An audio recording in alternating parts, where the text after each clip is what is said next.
Merhaba sevgili meslektaşlarım, arı severler, doğa severler. Bugünkü videomuzun konusu matarayla arı beslemek. Gerek küçük arıları gerek büyük arıları. Matarayla arı beslemenin iki yöntemi vardır. Birisi tamamen bedavadır. İkincisi de yine ücretlidir. Ama ikisi de sonuçta aynı işi görür. Şimdi bugün arılıktan sizlere küçük küçük kesitler yaparak bu sistemin nasıl çalıştığını daha iyi anlatmaya çalışırken aynı zamanda görüntüler eşliğinde sizin de bunu görmenizi sağlamak için bu videoyu hızlı bir şekilde kırptım. Ve şu an görüntüde olduğu gibi ilk olarak şişeleri yani pet şişeleri direkt bölmelerimin üzerine veriyorum. Gördüğünüz gibi bu sistem çok basit. Yani kasadan aldığınızı bölmenin üstüne 50 tane bölmeniz olsa bu şekilde hızlı bir şekilde arılarımızı beslemek mümkün.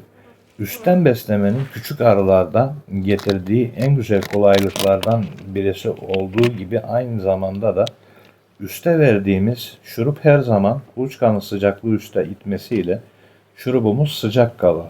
Erken ilkbaharda olur, bölmede olur veyahut da acil kış beslemesinde olur. Bu matara sistemine bir defa alışan asla vazgeçmeyecektir. Matarayla üste koyulan yani her sezonun her döneminde alttaki sıcaklık üste çıktığı için sıcaklığı koruduğumuz gibi aynı zamanda yağmacılıkta minimuma iner hatta sıfırlanır da diyebilirim. Şimdi burada bu görüntülerde hızlı hızlı yine ilk olarak şurupları ne kadar rahat ve ne kadar basit verdiğimi gösteren kesitler hazırlayıp size sunuyorum ki yani sadece lafta değil de ben bunu sahada da uyguladığımı sizlere aktarmaya çalışıyorum. İki çerçevenin üzerinde rahat duran yaklaşık 450 mililitrelik bir tane matara. Üstelik de bu mataralar bedava. Şimdi burada geçelim bu mataranın malzesine. Bu mataranın malzesi şöyledir. Kıymetli bir tane aracı tarafından bu bulunmuştur. Ve sonradan maalesef çok ucuz bir fiyatlara patenti satılmıştır. Ve geliştirilmiştir. Neyse ama ilk bulunuşu bu şekildedir. Şimdi burada yine hızlı bir şekilde arılarımıza matarayı verdikten sonra son olarak da sizlere hızlı yine arıların bunu nasıl tükettiğini 24 saat içinde yani bunu bir gün önce verdiğim mataraları 24 saat sonra küçük arıların dahi nasıl çektiğini tek tek kontrol ederekten bunun ispatını sunalım ki akıllarda soru işareti kalmasın. Poşeti doldurmak, poşeti taşımak ve poşeti arılar parçaladığı için bu sistem poşete her konuda 5 basar. Kesinlikle. Bu benim için böyledir. Siz deneyince siz de kendi kararınızı verirsiniz. Gelelim nasıl yapıldığına. Şurada az önce aktı, şimdi akmıyor. Mesela bak bu damlatıyor, şu an damlatmıyor. Peki bu sistemi nasıl uygulayacağız? Bir gün önce verdiğimiz mataradan yani bunu bir gün önce 24 saat önce verdik. Matara ne kadar iyi çalışmış diye görmenizi burada sağlayabilmek için şu küçük kesitleri de buraya koyayım. İşte bakın mataranın içi bomboş. Şurubun zehresi kalmamış. Arı hepsini tüketmiş. Bir ikinci kolonimizi hızlı bir şekilde açalım. Yani bu sistem ne kadar sağlıklı diye yine görelim. Onu da içmiş, bitirmiş, yutmuş. Sadece mataradan terleme kalmış. Yani sistem gayet güzel çalışıyor. Şurada da bir zerrecik bile kalmamış. Hepsini arı tüketmiş. Gayet güzel. Bu mataradan bir koloniye 2 tane de koyabilirsiniz. Veyahut da 4 tane de koyabilirsiniz. Büyük profesyonelini bulamazsanız hiç fark etmez. Önemli olan sizin kaç litre vermeniz gerek arıya ona karar vermeniz.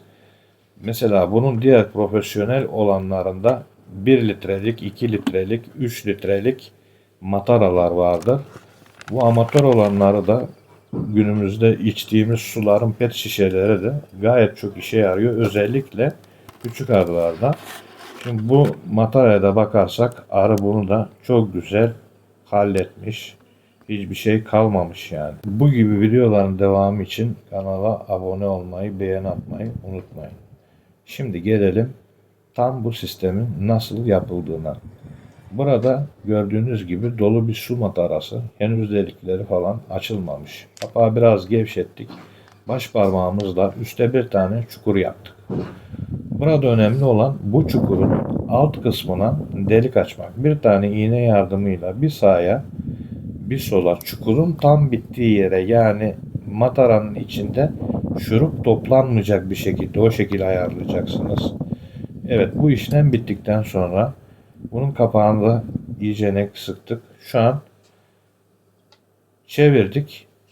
Havasını almadığım için ne oldu? Aktı. Şimdi bunun güzelce şöyle parmaklarımızdan basarak tam o iki tane deldiğimiz deliğin seviyesine getirdik. Evet, akma yok. İşte budur. Amatör sistemde çalışan, yani su mataralarıyla yapabileceğimiz bu şekildedir. Şimdi hemen profesyonel sisteme geçelim. Bu yılın yaptığım ilk beslemesiydi. Yağmurun, dolunun azizliğine uğradım. Bu da benim arıyı ilkbaharda örttüğümde nasıl örttüğümü gösteren bir küçük anekdot. Burada 8'li bir arımız. İlk beslemesiyle, bu sezonun ilk beslemesiyle tanışacak. Buna matara sistemiyle yine görüyoruz. Tabi bu matara profesyonel olanı. Şimdi bu Çamlık'taki bir arılığım benim. Burada bir tane bunu vererekten sizlere göstermek istedim. Gelelim ki şuraya. Bu mataranın üstündeki siyah bantlar sadece markayı kapatmak için, reklam olmaması içindir sevgili arkadaşlar. Şu an var, bu mataranın iki tane kulakçığı var diyeyim size.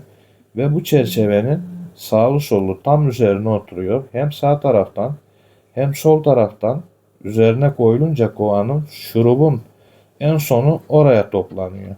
Aynı zamanda 3 çerçeveli bir arının beslemesini yapmak için de çok güzel, çok ideal. Bu elimdeki matara 3 litredir. Bunun 2 litredir. Bunun 3 litreliği ve 1 litreliği de mevcuttur. Şimdi gelelim bunun da delimini yaparak vakum sistemi nasıl olur diye bunu da bir görelim.